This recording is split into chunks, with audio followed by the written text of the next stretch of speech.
Friends, अब कल जो हमने पढ़ा था रदरफोर्ड का मॉडल, अब उसी के आगे कंटिन्यू करते हैं और पढ़ते हैं प्लैंक का क्वांटम सिद्धांत। एक में प्लैंक ने तप्तकाली वस्तुओं से उत्सर्जित विभिन्न कंपनावृत्तियों वाली प्रकाश ऊर्जा के अध्ययन से एक सिद्धांत का प्रतिपादन किया। इस सिद्धांत के अनुसार किसी वस्तु से प्रकाश और ऊष्मा जैसे विकिरण ऊर्जा का उत्सर्जन या अवशोषण सतत नहीं होता, बल्कि असतत रूप से छोटे छोटे संवेष्ट पैकेट में होता है। और इन छोटे छोटे संवेष्टों यानी पैकेटों को क्या बोलते हैं? क्वांटम। तो यहाँ पे प्लैंक का क्वांटम सिद्धांत क्या कह रहा है कि किसी वस्तु से प्रकाश और ऊष्मा का जो और विकिरण ऊर्जा का जैसे विकिरण ऊर्जा का उत्सर्जन या अवशोषण कंटिन्यू नहीं होता, मतलब कंटिन्यू नहीं होता, कभी कभी होता है। ठीक है, और किस रूप में होता है? पैकेट रूप में होता है। तो और इन पैकेटों को क्या कहते हैं? क्वांटम। और एक क्वांटम की ऊर्जा को निम्नलिखित समीकरण के द्वारा हम व्यक्त कर सकते हैं, जहाँ पे E=hv। h क्या है? प्लैंक स्थिरांक है। v जो है विकिरण की कंपनावृत्ति है और E क्वांटम की ऊर्जा है। तो चलिए अब इसके आगे पढ़ते हैं बोर का परमाणु मॉडल।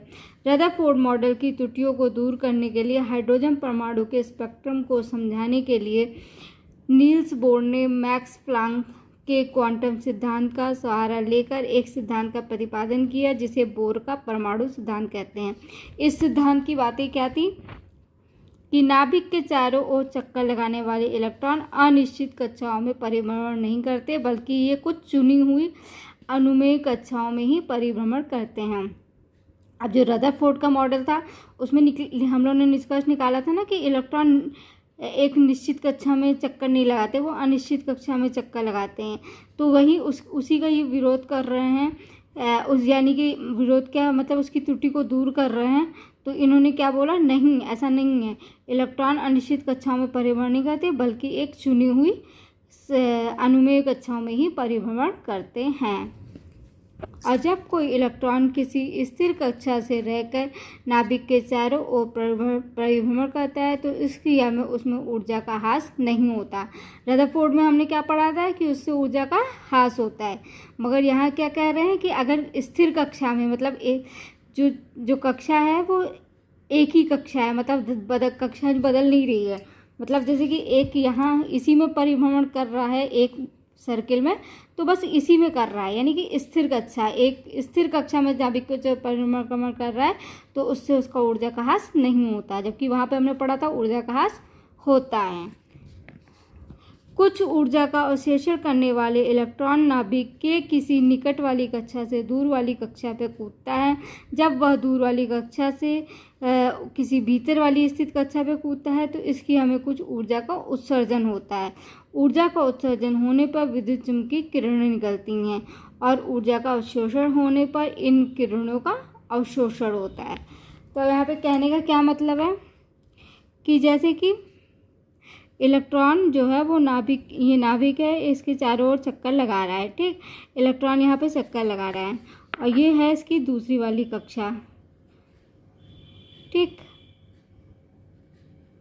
हाँ, तो अभी इनका कहने का क्या मतलब है, जब वह दूर वाली कक्षा से यानी कि यहाँ वाली कक्षा से इस वाली कक्षा में आता है तो इसमें इस क्रिया में ऊर्जा का उत्सर्जन होता है और ऊर्जा का उत्सर्जन होने पर विद्युत चुम्बकीय किरणें निकलती हैं और ऊर्जा का अवशोषण होने में इन किरणों का अवशोषण होता है।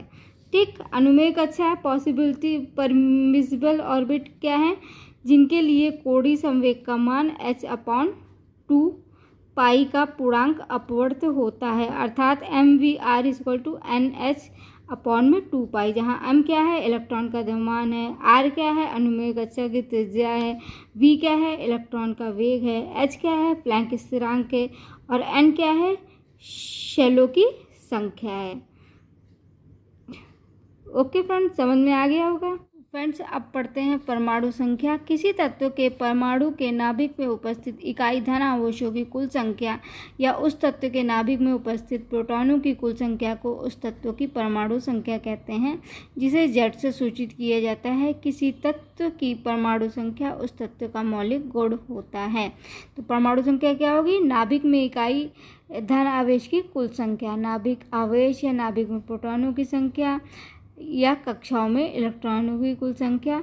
तो मतलब क्या कहने का क्या सेंस है कि परमाणु संख्या क्या होती है, वो प्रोटॉनों की कुल संख्या के बराबर होती है, और या फिर जो इलेक्ट्रॉन होते हैं उनकी संख्या के बराबर होती है। ठीक, उदाहरण हाइड्रोजन H के परमाणु के नाभिक में सिर्फ एक प्रोटॉन रहता है, अतः हाइड्रोजन की परमाणु संख्या 1 होती है। कार्बन के परमाणु में 6 प्रोटॉन रहते हैं, उसके नाभिक कार्बन के परमाणु के नाभिक में कितने प्रोटॉन रहते हैं, 6, तो कार्बन की परमाणु संख्या क्या हुई, 6। तो इसी तरह हाइड्रोजन के परमाणु में नाभिक में कितने प्रोटॉन रहते हैं, 1, तो उसकी परमाणु संख्या क्या हुई, 1। तो मतलब जितने भी परमाणु संख्या बेसिकली क्या होती है, जो इकाई धनावेश की कुल संख्या जो होती है उसी को हम परमाणु संख्या बोलते हैं। ठीक, अब पढ़ लेते हैं द्रव्यमान संख्या। द्रव्यमान संख्या क्या आती है, किसी तत्व के परमाणु के नाभिक में उपस्थित प्रोटॉन और न्यूट्रॉनों की संख्याओं के योगफल को उस परमाणु का द्रव्यमान संख्या कहा जाता है। मतलब नाभिक में प्रोटॉनों और न्यूट्रॉनों के योग को न्यूक्लियन कहा जाता है या द्रव्यमान संख्या। तो मतलब जितने प्रोटॉनों की संख्या होगी और जितने न्यूट्रॉनों की संख्या होगी दोनों का योग कर दिया जाएगा, ये प्लस कर देना, तो वो टोटल क्या हो जाएगा, मास नंबर या फिर वो द्रव्यमान संख्या हो जाएगा। तो इसी को हम इसलिए हम टोटल द्रव्यमान की संख्या क्या हुई, प्रोटॉन की संख्या प्लस न्यूट्रॉन की संख्या। उम्मीद करती हूँ आपको ये चीज़ क्लियर हो गई होगी।